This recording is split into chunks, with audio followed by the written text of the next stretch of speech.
Obrigado pela oração. O pastor Luciano teve um imprevisto hoje, não pôde vir, pediu para que eu viesse substituí-lo aqui. Alguns já demonstraram uma preocupação, né, Luciano, o que aconteceu? Está tudo bem? Então, apenas para esclarecimentos, né, eu não fui preso, não fui condenado, não tenho envolvimento com o Banco Master, não fiz implante também, não estou doente, foi opcional mesmo. O Christian perguntou, né? O Christian chegou para mim e falou, sejam meus imitadores, né?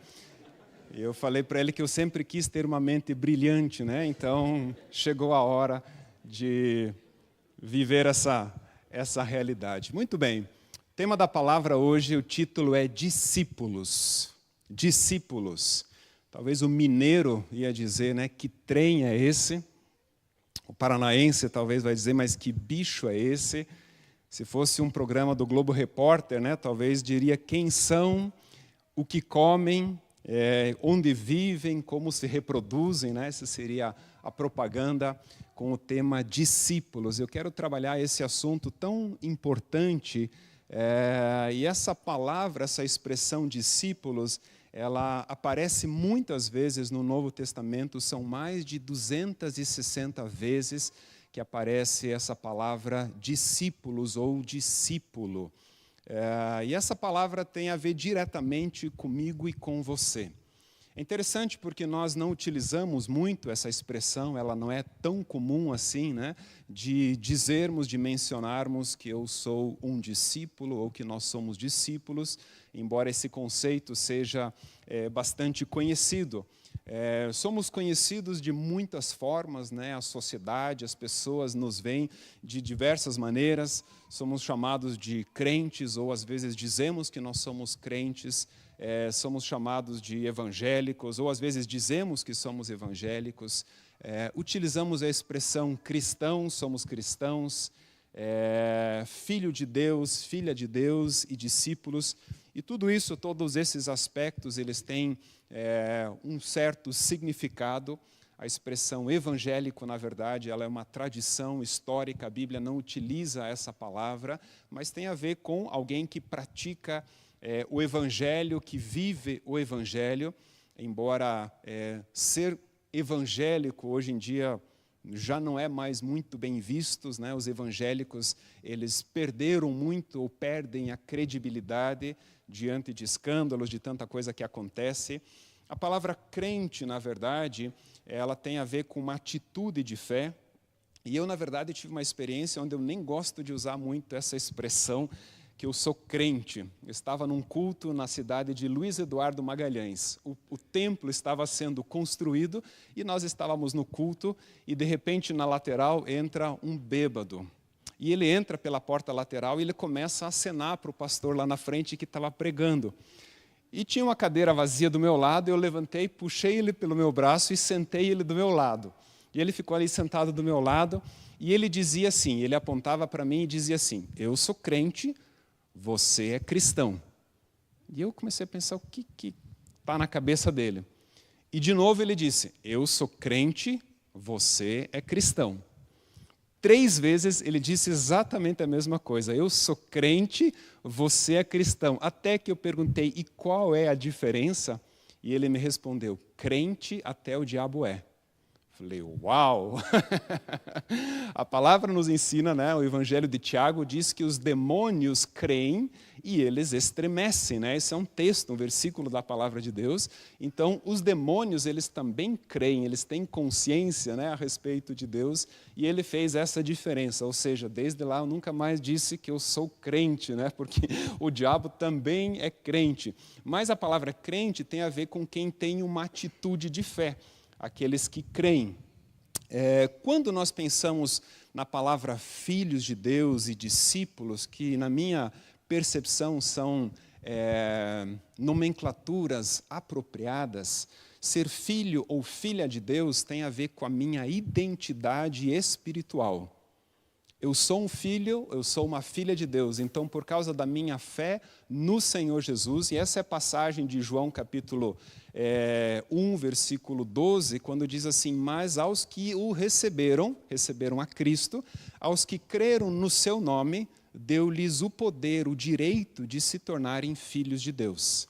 Então, o fato de você crer no Senhor Jesus, de você colocar a tua fé nele, te dá o direito, ou seja, você pode e deve apropriar-se do fato de que você é um filho, uma filha de Deus. Então, essa é a minha identidade.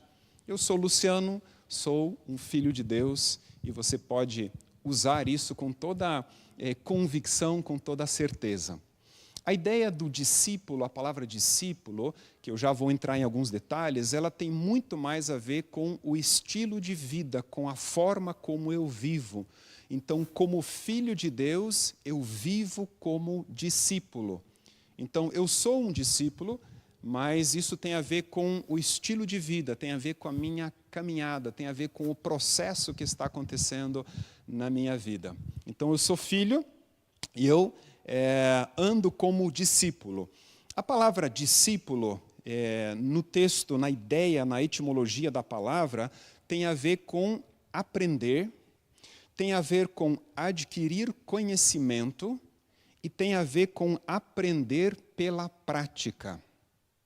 Então, o discípulo, a palavra discípulo, na essência, não é apenas alguém que recebe uma informação, não é alguém que apenas tem um conhecimento, mas que aprende pela prática, ou seja, ele recebe a informação e ele pratica e ele experimenta esse conhecimento.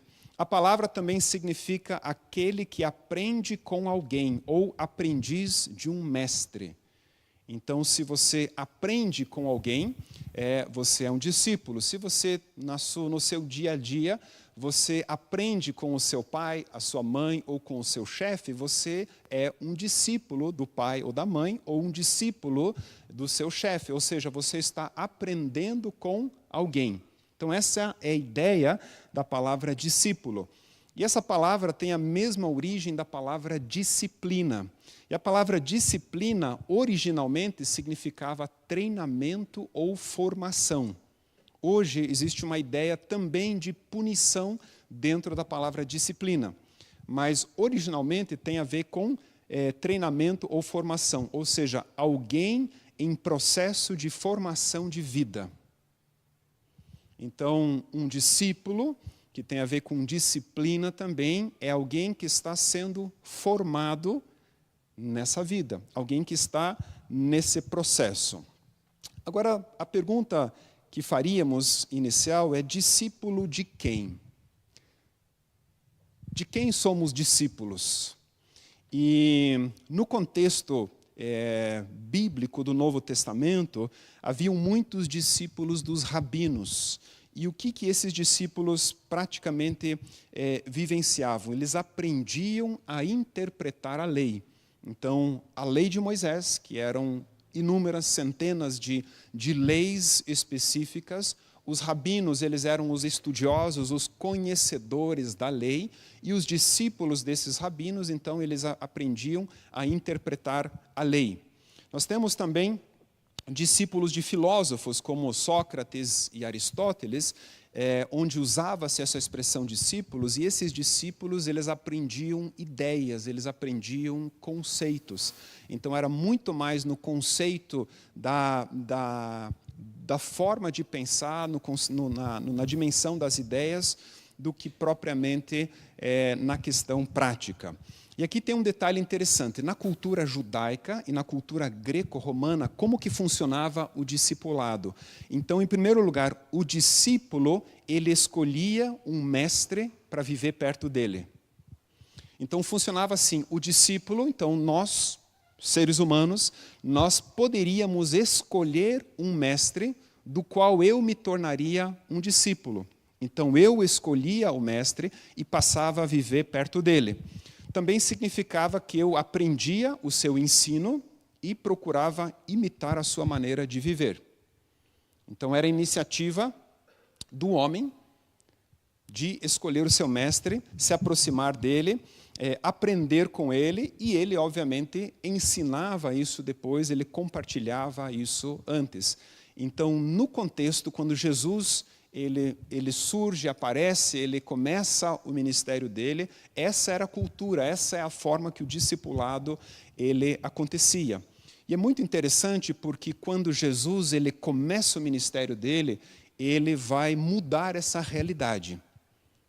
A ideia de discípulos que aparece muitas vezes, o processo ele começa diferente. Por quê? Porque no modelo de Jesus, ou no contexto dele, o mestre ele chama o discípulo. O processo passa a ser diferente, onde o próprio Senhor Jesus ele se aproxima e ele chama pessoas para se tornarem discípulos dele. Então eu vou ler alguns textos com vocês.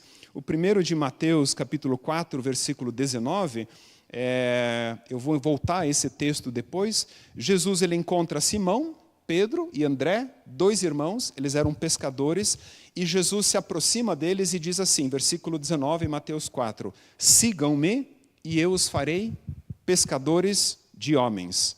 No mesmo instante, eles deixaram as suas redes e o seguiram. Ou seja, o processo ele começa a partir do mestre. O Senhor Jesus se aproxima dele, depois de outros discípulos também, e Jesus toma a iniciativa e chama eles para o seguirem.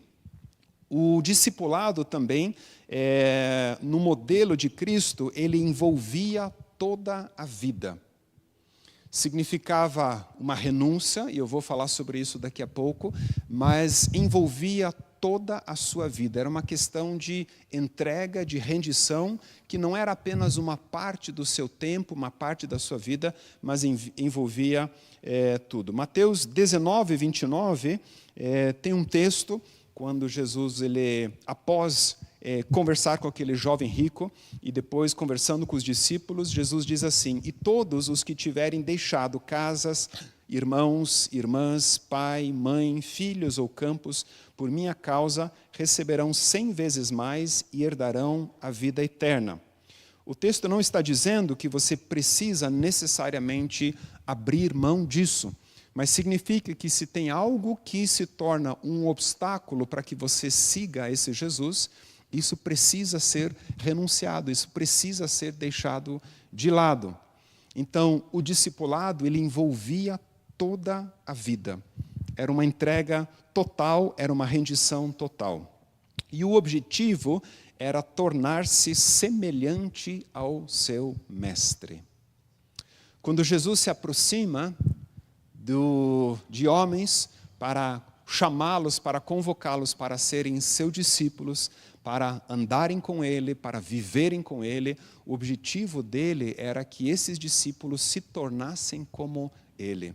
E o texto de Lucas 6:40 nos mostra exatamente essa realidade. Jesus ele vai dizer assim, o discípulo não está acima do seu mestre, mas todo aquele que for bem preparado será como o seu mestre. Todo aquele que for bem preparado será como o seu mestre. Então Jesus ele deixa muito claro esse objetivo, esse propósito de desenvolver pessoas, de abençoar pessoas para que elas de fato crescessem. Tem uma frase que eu cito com certa frequência que fala sobre liderança, onde alguém disse uma vez assim que o verdadeiro líder, ele trabalha para a sua própria demissão. Então, se você de fato é um verdadeiro líder, você vai trabalhar para a sua própria demissão. E o que significa isso? Significa que você vai desenvolver pessoas, você vai acreditar em pessoas, você vai treiná-las de tal forma que elas podem assumir o seu lugar. Elas podem fazer o que você faz. Isso é algo precioso, isso é algo poderoso. Porque nós não precisamos ficar presos a uma posição, a um cargo, a uma função que nós temos. Existe algo muito mais valioso, muito mais poderoso do que eu manter o meu cargo, que é investir em pessoas, treinar pessoas, desenvolver pessoas. E se eu puder prepará-las, treiná-las tão bem que elas podem fazer o que eu estou fazendo, Isso não significa o meu rebaixamento, não significa que eu vou ser menos a partir disso, significa que eu vou entrar numa outra esfera de liderança.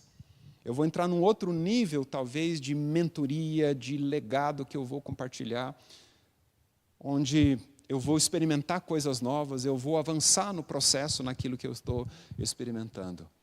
Então, Jesus, quando a gente observa como Jesus conviveu com os discípulos, ele dedicou a vida dele, ele dedicou amor, ele dedicou tempo, dedicou cuidado, e treinou os discípulos para que pudessem, de fato, se tornar semelhantes a ele.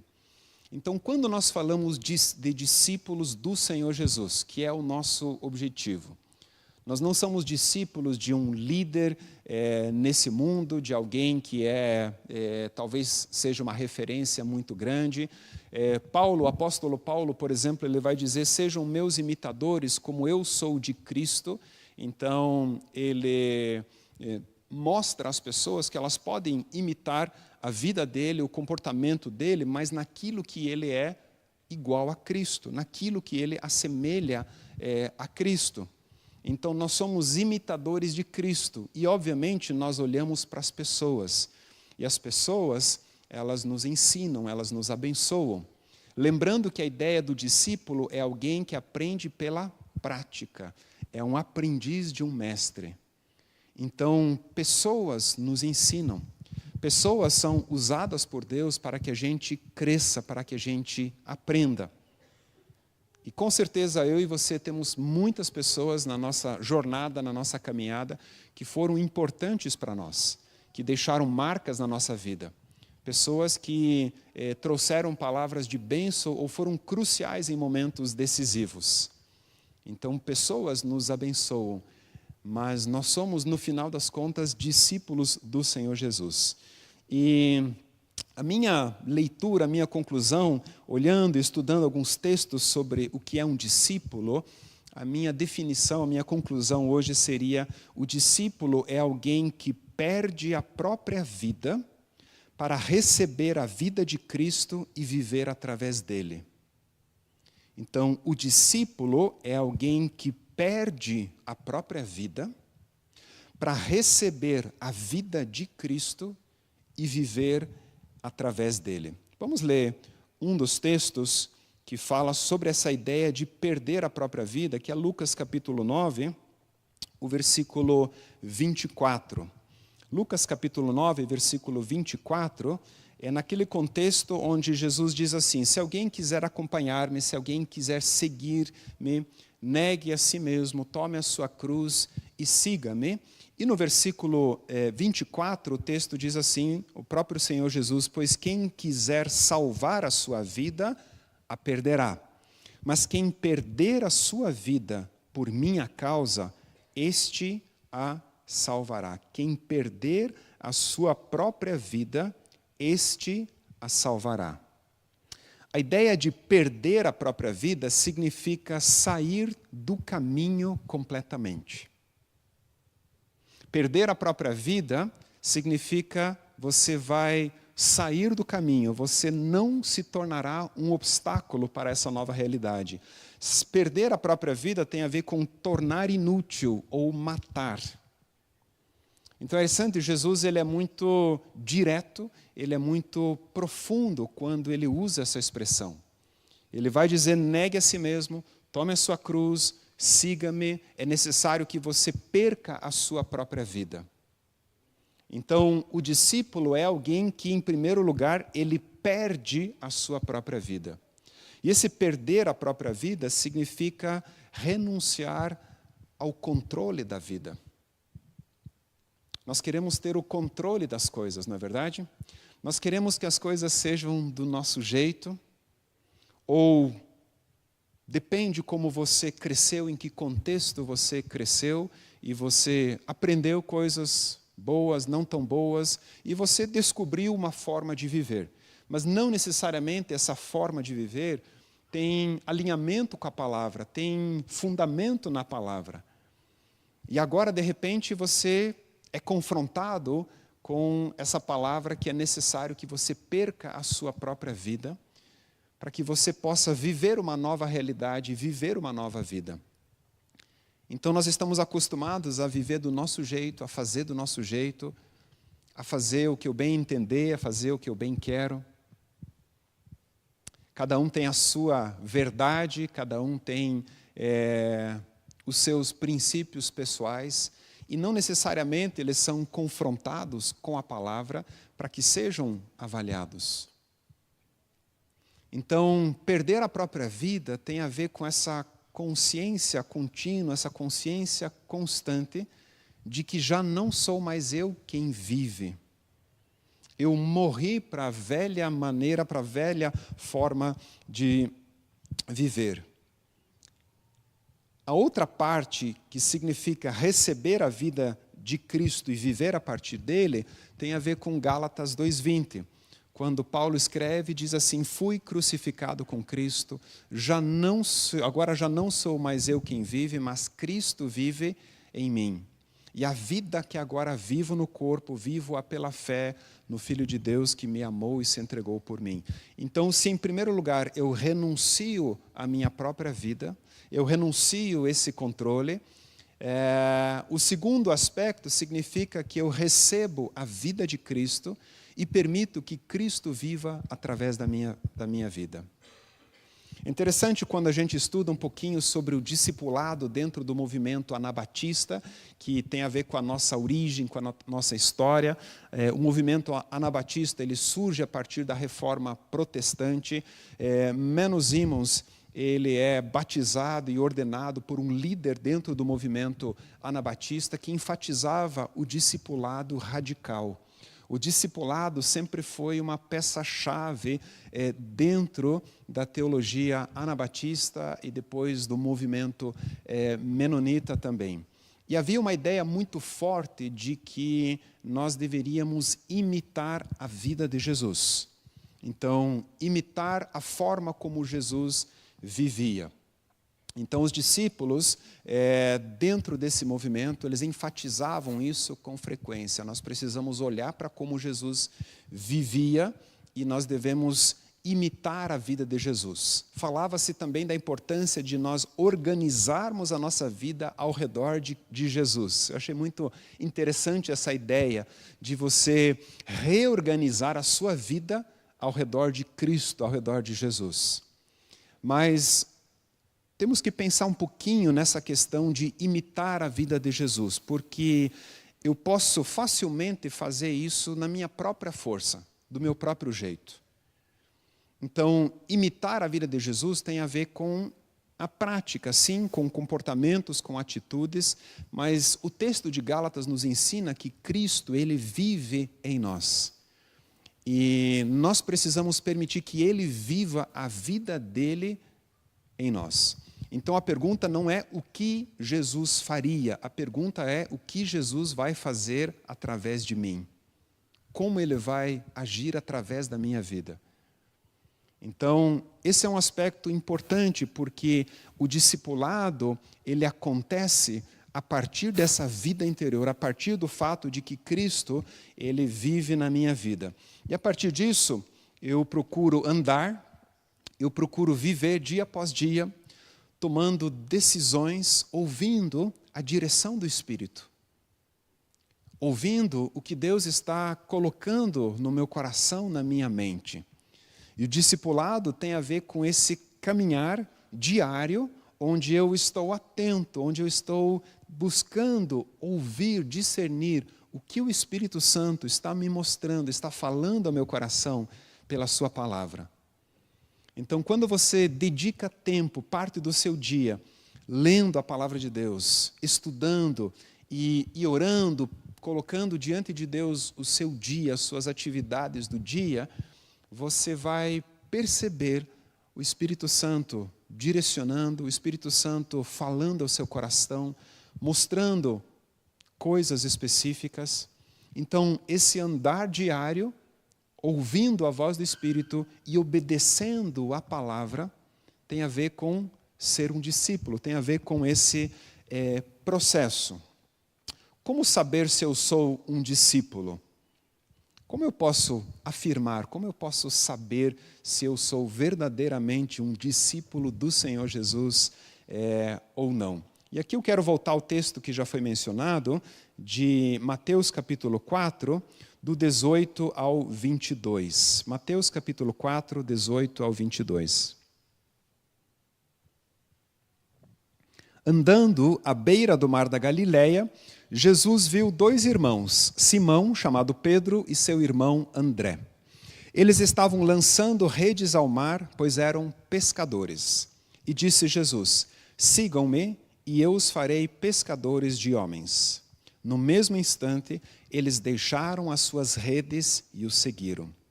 Indo adiante, viu outros 2 irmãos, Tiago, filho de Zebedeu, e João, seu irmão. Eles estavam num barco com seu pai, Zebedeu, preparando as suas redes. Jesus os chamou, e eles, deixando imediatamente seu pai e o barco, o seguiram. O primeiro aspecto para saber se de fato eu sou um discípulo ou não, passa pela sua decisão. É importante, em primeiro lugar, você tomar uma decisão. Jesus ele se aproximou desses homens. Como ele fez isso? Por que ele escolheu Simão, Pedro e André? Nós não temos detalhes, nós não temos informações de por que eles e não outros, mas de alguma forma Jesus se aproximou deles e os chamou. Sigam-me e eu os farei pescadores de homens. Jesus ele faz um chamado, ele faz um convite muito específico. Ele diz: sejam meus seguidores, se tornem meus seguidores, e eu transformarei a vida de vocês. Vocês passarão de pescadores de peixes a pescadores de homens. Vai haver uma transformação, vai haver uma mudança significativa no público-alvo de vocês. Se o público-alvo eram os peixes, se o público-alvo era o negócio, no caso específico desses discípulos, vocês agora se tornarão pescadores de homens. Então, o chamado inicial, o convite de Jesus, é para uma mudança significativa na sua vida e na minha vida. E é uma mudança onde talvez você vai continuar exercendo a mesma função, você vai possivelmente continuar no mesmo negócio, fazendo a mesma coisa, você não precisa abrir mão do teu negócio, daquilo que você faz, exceto em casos específicos. Você vai continuar fazendo aquilo que você faz, mas o propósito agora é diferente. A finalidade agora é diferente.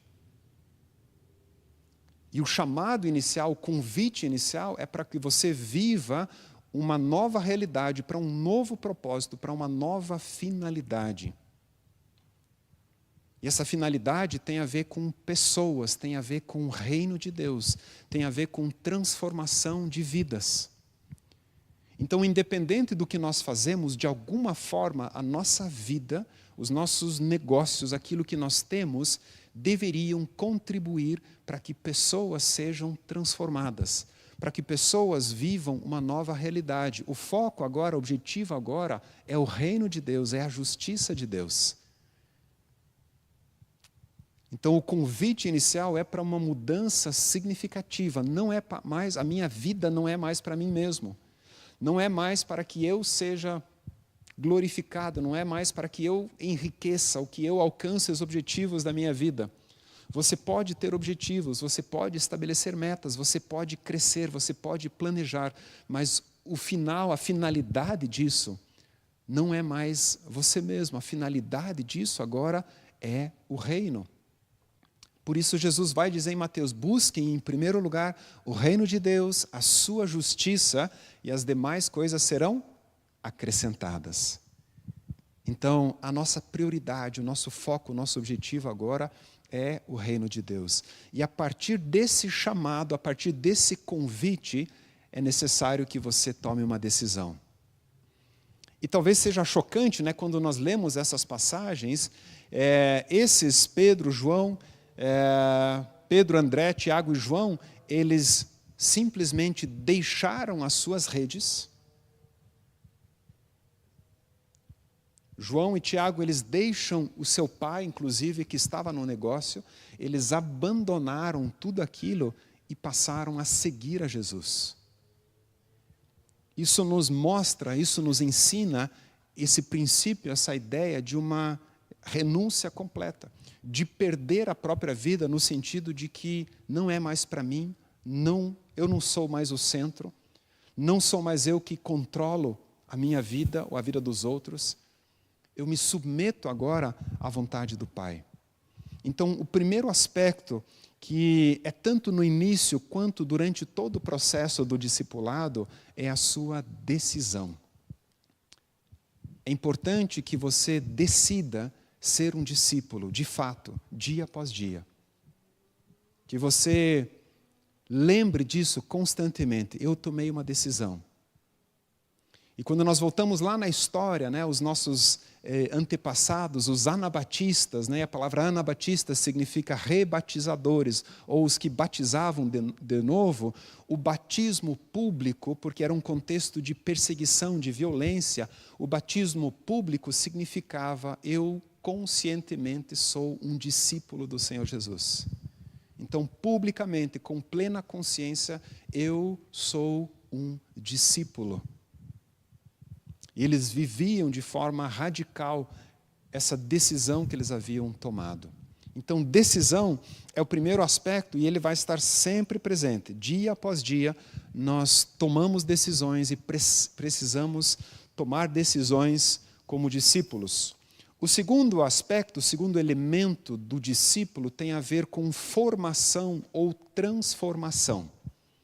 Existe um processo, a partir do momento em que você decide se tornar um discípulo, existe um processo, inicia um processo na sua vida, que é um processo de formação de vida.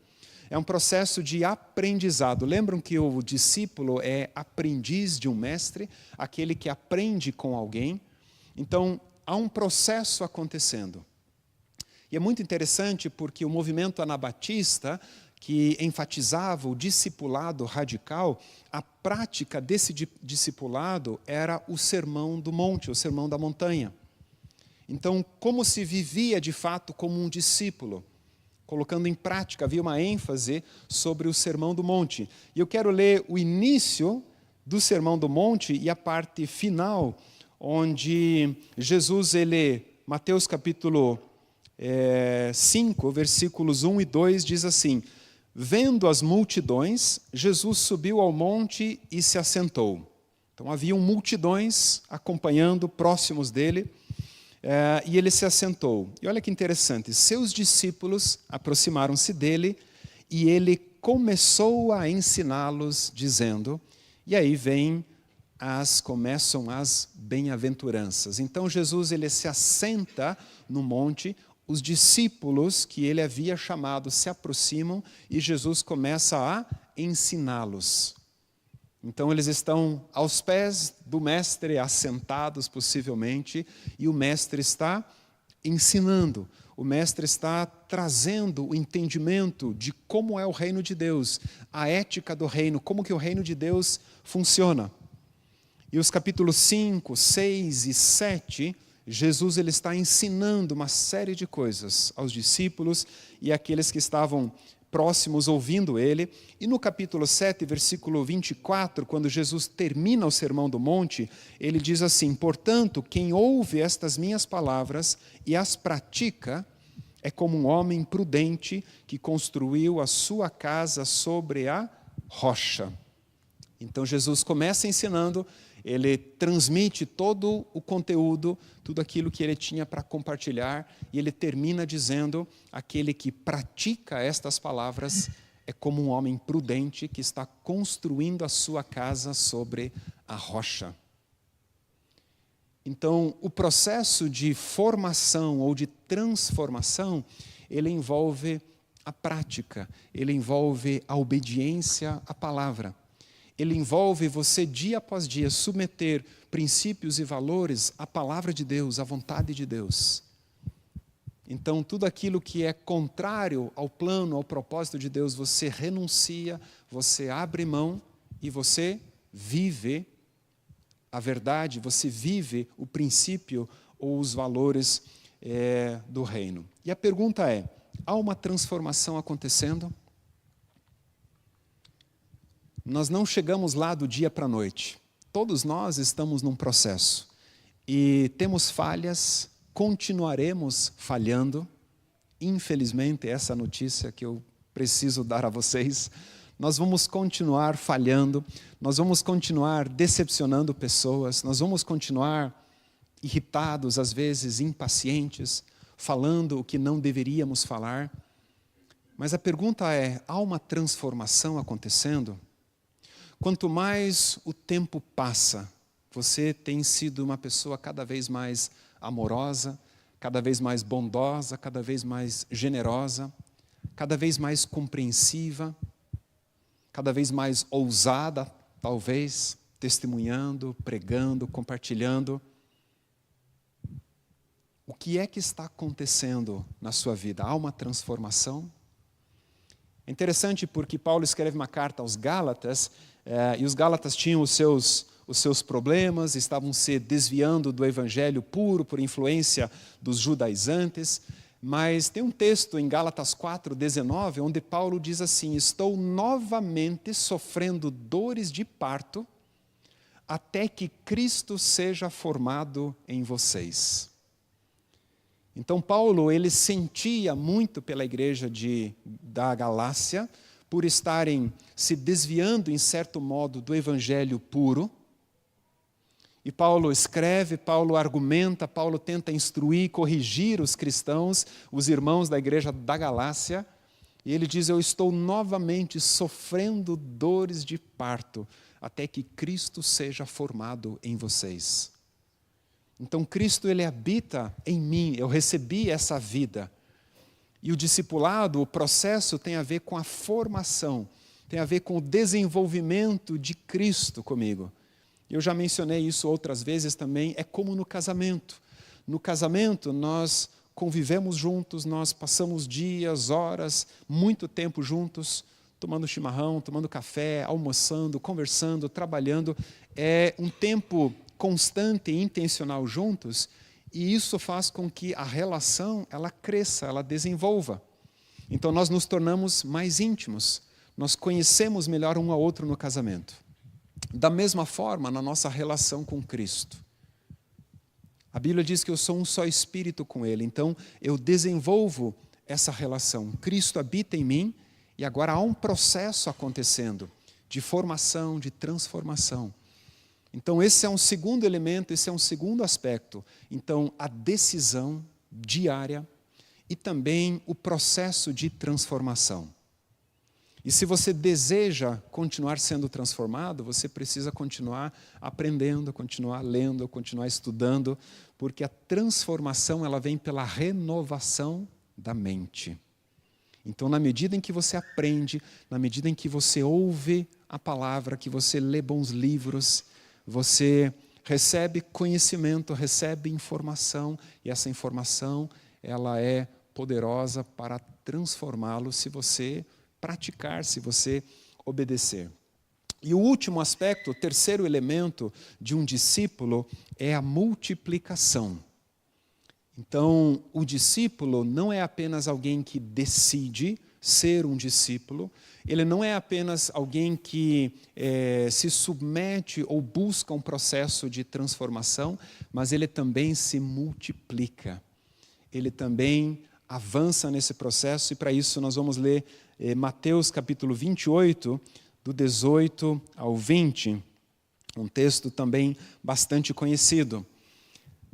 Mateus 28, 18 ao 20. Então Jesus aproximou-se deles e disse, foi-me dada toda a autoridade nos céus e na terra. Portanto, vão e façam discípulos de todas as nações, batizando-os em nome do Pai e do Filho e do Espírito Santo, ensinando-os a obedecer a tudo que eu ordenei a vocês. E eu estarei sempre com vocês até o fim dos tempos. Interessante, são palavras finais de Jesus. Jesus está reunido com os discípulos, com quem ele caminhou, com quem ele conviveu durante todo esse tempo, e agora ele dá palavras finais a eles, palavras importantes. E ele começa dizendo uma coisa muito interessante: foi-me dada toda a autoridade nos céus e na terra. Tem um autor chamado Simon Sinek, ele escreve um livro chamado Comece pelo Porquê. E ele desenvolve um processo chamado de círculo dourado. E nesse círculo dourado, ele diz que qualquer empresa, qualquer instituição, qualquer organização precisa responder 3 perguntas. Primeiro é o porquê. Por que nós existimos? Por que a Igreja Evangélica Menonita de Vitimarsum, ou conhecida como Igreja da Torre, por que ela existe? E nós precisamos responder essa pergunta. Quando nós respondemos essa pergunta, por que ela existe, nós precisamos responder a segunda pergunta, que é o como.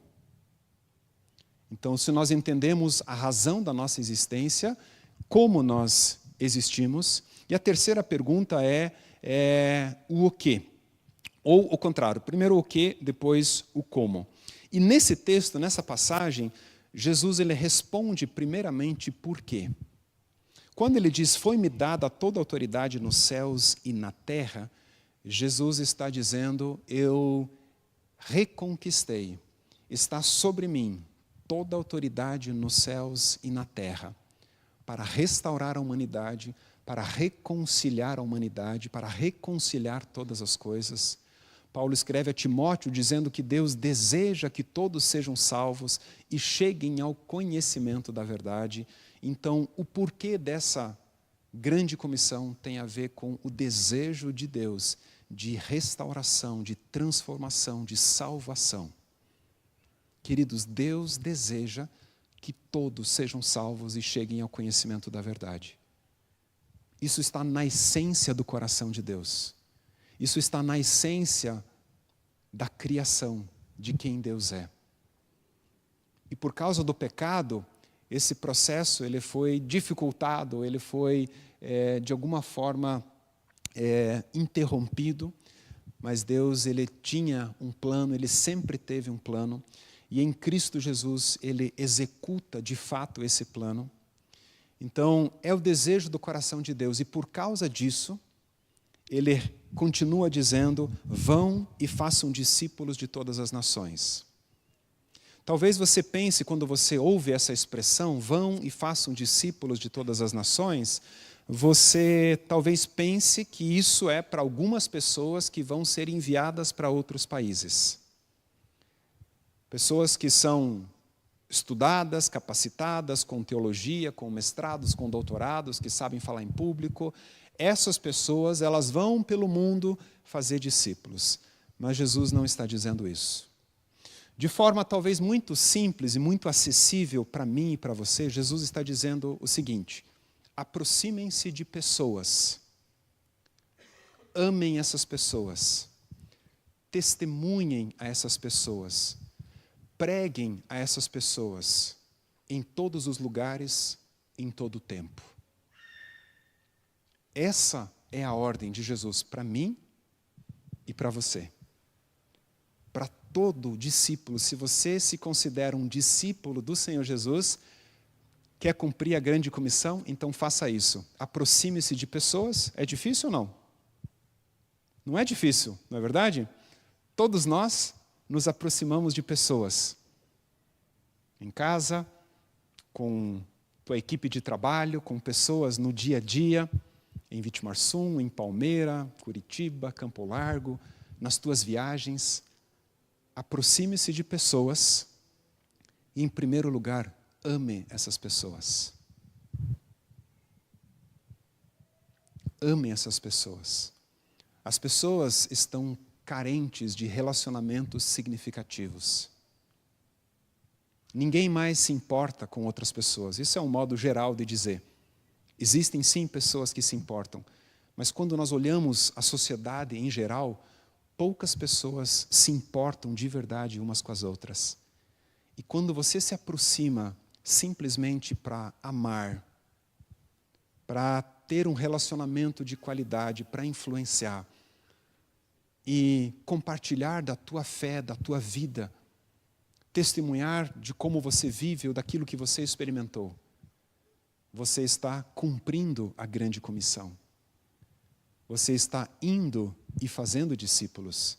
Isso é para todos, todos nós.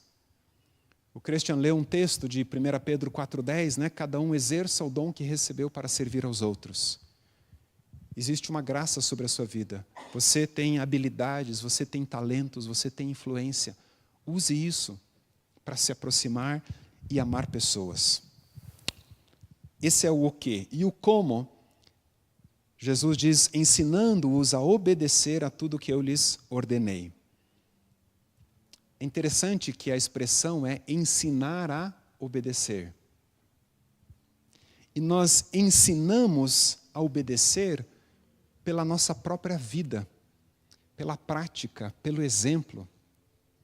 Nós podemos, às vezes, simplesmente falar coisas, e as pessoas ouvem o que você fala, mas se você não pratica, se não é real na tua vida aquilo que você está falando, vai sair de um lado, vai entrar de um lado, sair do outro.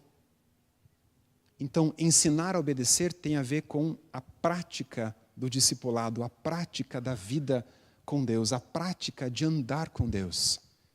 E elas vão olhar para você e vão dizer, assim que se obedece.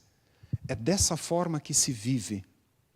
Então, não necessariamente você tem que ser um mestre, um conhecedor para poder ensinar. Você vai compartilhar com simplicidade, mas você vai mostrar isso com a sua vida. E no final de tudo isso ainda temos uma promessa. Eu estarei com vocês todos os dias até o fim dos tempos. Jesus está dizendo, vocês podem contar com a minha presença na vida de vocês, com o meu Espírito habitando em vocês e agindo poderosamente na vida de vocês. Então a promessa final de Jesus, ela nos traz confiança, ela nos traz esperança de que independente das circunstâncias, independente das dificuldades, nós temos nada mais, nada menos do que o próprio Deus conosco. Quer alguém melhor do que isso para acompanhar você? Quer alguém mais forte, mais poderoso, mais inteligente, mais sábio do que o próprio Deus para andar com você? Ou seja, nós temos essa retaguarda, nós temos essa garantia da promessa, da presença do poder de Deus nessa missão. Queridos, se você crê no Senhor Jesus, se você o ama, você é um discípulo. Você é filho, filha de Deus e você é um discípulo. Então, decida viver como um discípulo dia após dia. Permita a transformação de Deus acontecer na sua vida. Busque, deseje essa transformação. E também não segure isso com você. Não guarde tudo isso para você. Multiplique, compartilhe. Aproxime-se de pessoas. Ame, influencie. E elas vão ter que tomar a própria decisão delas. Nós não temos a responsabilidade de tomar a decisão pelas pessoas. A decisão é delas. Eu tomei a minha decisão, você tomou a sua decisão, mas a nós cabe esse amor, essa influência, esse cuidado. Amém? Coloque-se em pé, por gentileza. Quero orar com vocês. Pai querido, muito obrigado por essa manhã, obrigado pelo privilégio da Tua palavra, de refletirmos sobre ela. Obrigado, Pai, pelo privilégio de sermos discípulos do Senhor. Fomos encorajados hoje, Pai, a viver essa realidade, a não sermos discípulos apenas de nome, mas a vivermos a prática do Evangelho, a prática do discipulado, onde ouvimos, aprendemos e onde obedecemos, onde permitimos que o Senhor viva a sua vida através de nós, onde com temor e tremor no nosso coração nós buscamos viver essa realidade, onde nos nossos relacionamentos dentro de casa, com as pessoas que estão à nossa volta dia após dia, com as pessoas com quem nós convivemos diariamente, de fato, Cristo possa aparecer, Cristo possa ser visto em nós e através das nossas vidas. Pai, nos ajuda pelo Teu Espírito a andar em verdade, a andar como discípulos. Perdoa-nos quando falhamos, quando erramos, quando pisamos na bola, Pai. Tantas vezes nós vacilamos porque não estamos conscientes de quem nós somos. Concede-nos a graça, Pai, de sermos lembrados pelo Teu Espírito dia após dia, de viver essa realidade. Eu oro, Pai, sobre cada um que está aqui, cada homem, cada mulher, cada família, cada negócio representado, cada organização, ministérios, Pai, tudo aquilo que está em nossas mãos, nós apresentamos diante do Senhor, Pai. Eu oro, Deus, para que o Senhor abençoe, que o Senhor dirija em toda a verdade. O Senhor conhece, Pai, o coração de cada um, sabe quais são as aflições, sabe quais são as angústias, os medos. Eu oro, Pai, para que o Senhor venha ao encontro de cada um aqui, com a Tua palavra, trazendo paz no coração. Tua palavra nos ensina a não andar ansiosos por nada nesse mundo, mas apresentar tudo ao Senhor, com orações, com súplicas, com ações de graças. E a palavra nos promete, o Senhor diz que a paz de Deus, a sua paz, que excede todo entendimento, vai guardar a nossa mente e o nosso coração. Eu oro por essa paz que sobrepassa o entendimento, Pai. Mesmo quem está numa circunstância muito desafiadora, eu oro por essa paz. E que o peso, a carga, as ansiedades, Pai, tudo isso possa ser apresentado ao Senhor. A nossa confiança está em Ti, Pai. Muito obrigado. Que o Senhor abençoe, guarde e proteja cada um aqui, Pai, para a honra e glória do Seu nome. Amém.